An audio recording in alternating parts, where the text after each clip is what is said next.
Lorsque les historiens décrivent l'année 1910 à Paris, ils se concentrent généralement sur la catastrophe en surface, la Seine en crue, les rues inondées, les 200 000 réfugiés, la ville transformée en réseau de canaux. Mais la véritable histoire, celle qui apparaît à peine dans les journaux, celle qui aujourd'hui encore reste enfouie dans les notes d'archives, a commencé sous la surface. Elle a débuté avec une simple opération de drainage. Les ingénieurs reçurent l'ordre de pomper l'eau des tunnels du métro, d'inspecter les fondations à travers les quartiers inondés et de déterminer si l'infrastructure souterraine pouvait supporter le poids d'une ville moderne, une fois les eaux retirées.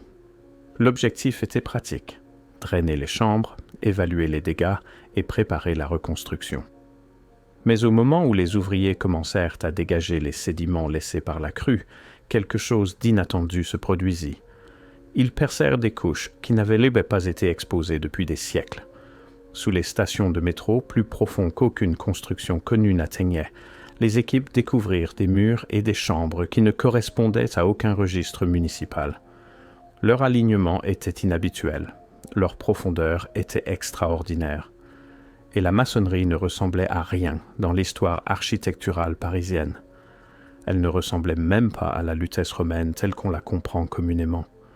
Cela ne fut pas mentionné dans les rapports publics sur la reconstruction après l'inondation. Cela n'arriva pas dans les journaux célébrant la résilience de Paris, mais dans les notes internes de cette année-là, une phrase discrète apparaît encore et encore.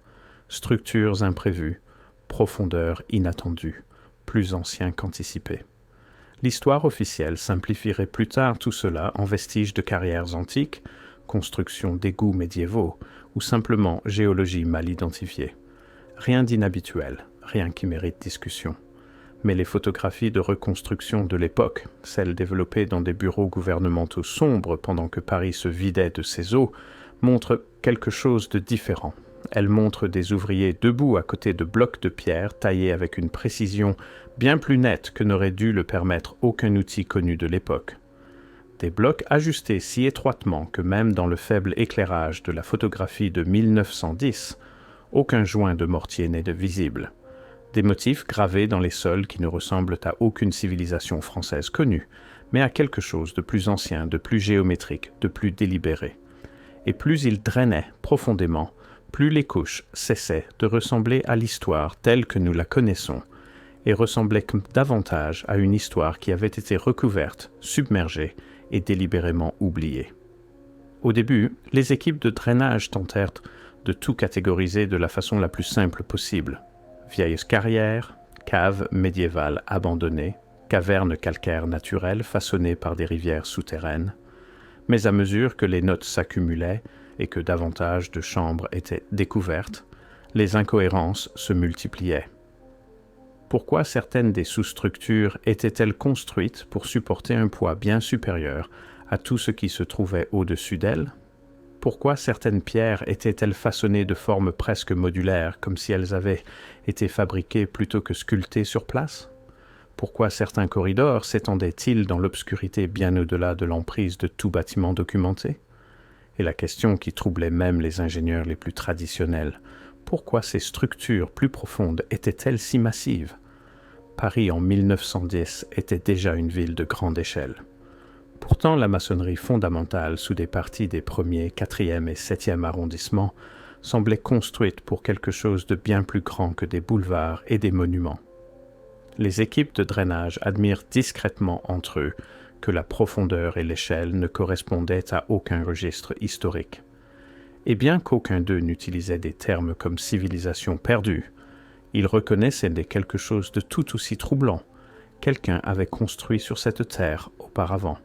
Pas des villages, pas des établissements, une ville inférieure. À mesure que la documentation augmentait, le silence aussi. Les rapports devinrent plus courts, les descriptions devinrent vagues, les photographies cessèrent de montrer les angles les plus larges des chambres. Et puis, les zones d'excavation furent partiellement scellées à nouveau fin 1910, comblées là où c'était nécessaire pour la stabilité, et une grande partie de ce qui avait été exposé fut rendue à l'obscurité. Seuls des fragments subsistent, des notes, une poignée de photographies, et les témoignages discrets d'archivistes qui virent les dossiers avant que certains ne disparaissent. Mais même à partir de ce qui survit, un motif devient visible. Des structures trop grandes pour tout établissement parisien connu, une maçonnerie trop précise pour la chronologie acceptée, des méthodes architecturales qui semblent héritées, des fondations qui semblent appartenir à une ère de construction entièrement différente. Lorsque les équipes de drainage dépassèrent les premières couches reconnaissables sous Paris, les attentes étaient simples. Ils croyaient trouver des débris de construction du métro, peut-être quelques fondations médiévales, et des vestiges épars de la Lutèce romaine. Rien d'inhabituel, rien d'extraordinaire. Mais en quelques semaines, cette hypothèse s'effondra car au lieu d'une séquence ordonnée de phases historiques, les équipes découvrirent un empilement de couches architecturales qui ne se comportaient pas comme les couches d'une ville normale sont censées se comporter. La première anomalie fut l'alignement. Chaque couche, construction du métro, égouts médiévaux, vestiges romains, et tout ce qui gisait en dessous semblait suivre la même orientation, les mêmes angles, la même grille géométrique. Différentes époques ne devraient pas faire cela, différents bâtisseurs, différentes cultures, différents millénaires. Ils ne construisent pas en parfait alignement avec des gens qui ont vécu à des milliers d'années d'intervalle. Pourtant, sous Paris, c'était le cas. Des voûtes d'une époque reposaient directement au-dessus de voûtes d'une autre. Des corridors s'alignaient avec des corridors enterrés des mètres en dessous. Des murs porteurs partageaient la même trajectoire, même lorsqu'ils étaient séparés par des siècles inconnus. C'était comme si chaque groupe qui avait jamais construit sur ce sol copiait un plan original, un plan qui n'existait plus dans aucun registre historique. Alors que les ouvriers drainaient des chambres plus profondes, les couches devenaient plus étranges. Sous le calcaire et l'argile attendue, ils commencèrent à rencontrer de la maçonnerie qui ne ressemblait en rien à une formation naturelle. Des blocs beaucoup plus grands, des joints beaucoup plus serrés, des motifs qui semblaient trop mathématiquement précis pour quoi que ce soit dans la chronologie documentée de Paris.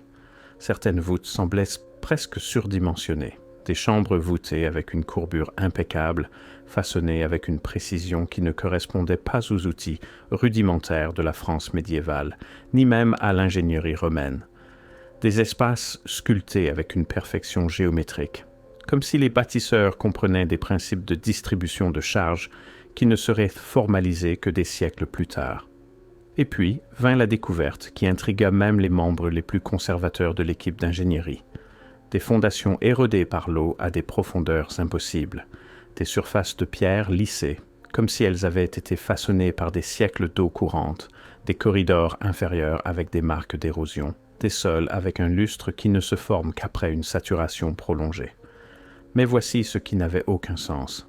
Ces couches usées par l'eau furent trouvées sous les niveaux de crue connus de la Seine, sous la nappe phréatique, dans des chambres qui, selon tous les registres géologiques, n'auraient jamais dû être exposées à de l'eau courante. Pourtant, les preuves étaient indéniables. Des blocs de pierre massifs, polis lisses par l'action hydraulique, gisant dans des couches supposément sculptées bien avant que la Seine ne prenne son cours actuel. Les photographies de reconstruction prises en 1910 montrent cela clairement. Des ouvriers debout à côté de blocs si massifs que les hommes semblent miniatures en comparaison. Des pierres taillées avec tant de précision que même aujourd'hui, les tailleurs de pierre étudient les images d'archives avec incrédulité. Des angles et des joints qui ressemblent à des sites mégalithiques, bien plus anciens et bien plus avancés que tout ce dont Paris médiéval est crédité. Mais le détail le plus troublant n'était pas ce qui apparaissait dans les photographies. C'était ce qui n'apparaissait pas dans les archives. Les rapports officiels rédigés dans les mois suivant la crue mentionnent à peine ces caractéristiques. Certains dessins omettent entièrement les chambres les plus profondes. Certaines couches de maçonnerie sont résumées par des termes vagues comme anomalies géologiques ou fondations antérieures, même si les photographies montrent qu'elles étaient bien plus complexes que cela. Le silence est difficile à manquer, car si ces couches plus profondes appartenaient vraiment à des périodes historiques connues, pourquoi n'ont-elles pas été décrites en détail? Pourquoi les techniques de construction inhabituelles n'ont-elles pas été documentées minutieusement? pourquoi les photographies furent-elles dispersées à travers les archives municipales au lieu d'être rassemblées dans un seul rapport fédéral. Même certains des blocs de pierre levèrent un signal d'alarme. Des arêtes trop vives, des surfaces trop lisses, des rainures trop uniformes, des marques qui ressemblaient moins à une érosion naturelle qu'à une découpe de précision. Une découpe qui, selon la chronologie conventionnelle, n'existait pas lorsque ces pierres furent supposément formées. Ce que les équipes de drainage découvrirent furent des structures qui ne correspondaient pas à l'ingénierie romaine, ne correspondaient pas à l'artisanat médiéval et ne correspondaient même pas entre elles. Au lieu de cela, elles formaient un langage architectural étrange, un langage qui semblait provenir de multiples époques, tout en restant unifié, aligné et impossiblement précis. Le premier choc vint avec les chambres elles-mêmes. Ce n'étaient pas des caves rudimentaires ou des catacombes étroites, c'étaient des espaces géométriquement parfaits, des pièces façonnées avec des proportions exactes, des arches qui maintenaient leur courbe impeccablement à travers les siècles, et des voûtes de pierre disposées avec cohérence, presque comme les vestiges d'un plan directeur qui n'existe plus dans aucune archive. Certaines chambres étaient complètement scellées, remplies de sédiments gorgés d'eau si dense que les ouvriers pensaient avoir atteint la roche-mère naturelle.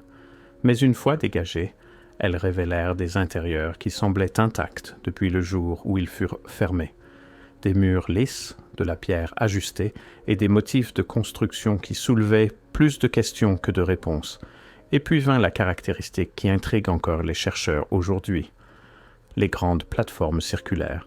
Officiellement, elles furent plus tard étiquetées comme puits antiques ou citernes médiévales de rassemblement. Mais rien en elles ne correspond à une conception typique de collecte d'eau. Elles étaient trop symétriques, trop massives et trop parfaitement nivelées, comme si elles étaient des fondations pour des structures d'un poids et d'une importance énormes. Certaines plateformes étaient assez larges pour que des dizaines de personnes puissent s'y tenir. D'autres montraient des motifs radiaux gravés dans leur surface, presque comme la base pour une architecture rotative ou une observation astronomique. Des ouvriers de 1910 les décrivirent dans leur correspondance privée comme des fondations cérémonielles, non pas des structures utilitaires, mais des plateformes avec un but monumental, bien que personne ne puisse dire quel aurait pu être ce but. Une autre anomalie apparut dans le placement de certaines colonnes de support. Celles-ci ne reposaient pas simplement sur le sol en dessous. Beaucoup étaient positionnés avec des calculs de charge qui n'avaient aucun sens architectural pour les bâtiments au-dessus d'elles. Elles étaient surdimensionnées, construites pour supporter des poids bien supérieurs à toute structure que Paris possédait officiellement. Cela créait une possibilité inconfortable. La ville moderne pourrait ne pas simplement reposer sur du calcaire naturel. Elle pourrait reposer sur quelque chose de bien plus grand, un complexe souterrain dont les proportions ne furent jamais enregistrées, jamais enseignées et jamais expliquées dans l'histoire officielle de la France. Plus les ouvriers drainaient profondément, plus les découvertes devenaient étranges. Des blocs de pierre apparurent avec des arêtes parfaitement droites. Certaines surfaces étaient polies, lisses, presque réfléchissantes. D'autres montraient des lignes découpées avec précision si nette que les tailleurs de pierre modernes débattent encore des outils qui auraient pu les produire. Mais la découverte qui causa le plus de confusion fut le métal incrusté dans la pierre ancienne. Certains morceaux semblaient fusionnés, fondus ou cristallisés dans le calcaire lui-même. Pourtant, ils furent trouvés dans des couches supposément plus anciennes que toute métallurgie assez avancée pour produire de tels effets. L'explication officielle offerte plus tard, dépôts minéraux naturels, coloration d'oxyde de fer, mais cela n'explique pas pourquoi le métal apparaît en motif, non distribué aléatoirement, mais placé, façonné, arrangé comme si la pierre avait été formée autour ou après. Ce genre d'effet nécessite des températures bien au-delà de la formation naturelle de grottes, bien au-delà de la forge médiévale et bien au-delà de tout ce qui est enregistré dans l'histoire parisienne. Peu après ces découvertes, quelque chose d'inhabituel commença à se produire. Des chambres furent scellées à nouveau. Des corridors furent remplis de béton. Des sections profondes des sites furent coupées de toute inspection ultérieure. Une partie de cela fut officiellement étiquetée comme préoccupation de sécurité structurelle nécessaire pour prévenir d'autres inondations et effondrements. Mais les décisions sur quelle chambre sceller en premier et quelle zone enterrer définitivement soulevèrent des questions discrètes parmi les observateurs, car les pièces qui furent fermées immédiatement étaient toujours celles qui contestaient le plus la chronologie officielle. Les plateformes parfaitement nivelées, les colonnes surdimensionnées, les inclusions métalliques étranges, les corridors aménagés qui semblaient continuer bien au-delà de la zone de drainage. Ces corridors furent peut-être la découverte la plus mystérieuse de toutes. Ce n'étaient même pas des tunnels aléatoires. Ils faisaient partie d'un motif organisé, une grille de passage qui ressemblait moins à des grottes qu'à une infrastructure. Alignés, mesurés, planifiés, comme s'ils se connectaient autrefois à un réseau souterrain bien plus vaste, un réseau qui s'étendait sous la ville bien avant qu'aucune civilisation que nous reconnaissons n'ait jamais marché en surface. Et pourtant, presque aussitôt qu'ils furent découverts, beaucoup furent scellés à nouveau, leurs entrées bloquées, leurs buts inexplorés, leur existence discrètement retirée des cartes ultérieures. Lorsque vous étudiez les dernières semaines de la reconstruction après l'inondation de 1910, quelque chose devient impossible à ignorer. Les projets ne se terminèrent pas. Ils furent arrêtés. Pas achevés. Pas conclus. Arrêtés. Plus les équipes de drainage allaient Lake profondément, plus le ton de leurs notes changeait. Les premières entrées étaient confiantes, presque routinières. Mais vers la fin, le langage devient prudent, vague et étrangement incomplet, comme si quelqu'un d'autre contrôlait soudainement ce qui pouvait être consigné. Et c'est là que commence le mystère final, car les dernières chambres qu'ils drainèrent, sous Paris, n'étaient pas ordinaires. Elles n'étaient encore pas géologiques, elles n'étaient encore pas des vestiges romains, elles n'étaient même pas identifiables, elles étaient quelque chose d'entièrement différent. Plusieurs rapports, les quelques-uns qui survécurent, décrivent une maçonnerie qui passait soudainement du familier à l'inexplicable. Des murs avec des joints si serrés qu'on ne pouvait pas y glisser une lame de rasoir. Des plafonds courbés façonnés avec une précision que la France médiévale n'était jamais censée avoir. Des plateformes construites pour des charges bien plus lourdes que tout ce qui est documenté au-dessus d'elles, et des corridors qui s'étendaient au-delà de la zone de drainage, disparaissant dans l'obscurité sous le Paris moderne. Mais voici la partie qui est toujours enterrée. Les chambres les plus avancées furent celles qui furent réenterrées en premier. Des ouvriers décrivirent le remplissage de pièces entières avec du béton, scellant des entrées définitivement, emballant des matériaux modernes dans des espaces qui venaient juste d'être découverts. Ce ne fut pas graduel, ce fut immédiat. L'explication officielle, instabilité géologique, prévention des inondations, sécurité publique. Mais si c'était seulement une question de sécurité, pourquoi les chambres les plus anciennes, les plus propres, les plus structurellement parfaites, furent-elles scellées en premier? Et pourquoi les fondations médiévales les plus instables furent-elles laissées exposées pour documentation?